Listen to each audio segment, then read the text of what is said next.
తినకపోయినా చట్నీ అట్లా అడుగురావు నేను నాయన. మా చట్నీ అది మా. చట్నీయా? చట్నీ కావాలి మీకా? ఓకే, ఆ పక్కన ఫోన్ అని తీసుకోండి.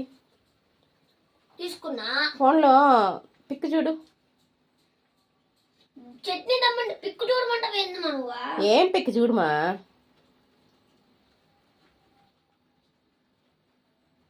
ఏం పిక్ కనిపించిందే? పోతున్నా ఉండు, ఇప్పుడే పోతున్నా.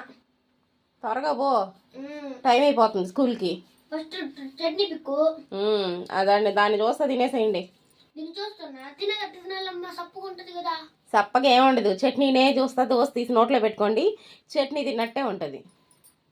ట్రై చేస్తా. ట్రై చెయ్యి.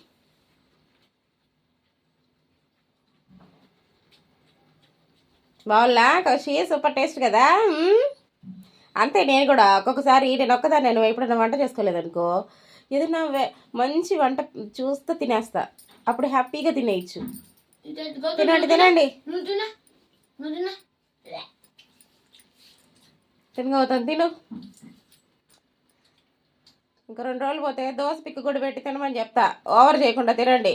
చట్నీ అన్న ఇచ్చా. కామ్గా తినేసి స్కూల్కి పోండ్రా, రెడీ అయ్యా. ఓవర్ యాక్షన్ చేస్తా. ఏంట్రా చూపేంట్రా? ఆ చూపేంటి? పెసనారమ్మ లేదు, అయ్యా లేదు. తిని కానీరా. నువ్వు రేపు పెద్ద ఈ జాబ్ చేశాక ఎట్లా చెప్తావు, ఎట్లా పెడతావు నేను చూస్తాలే ఫుడ్. చూద్దాం. చట్నీ భలే ఉందిరా నాయన. ఆవాలు కరేపాకు వేసి తినండి.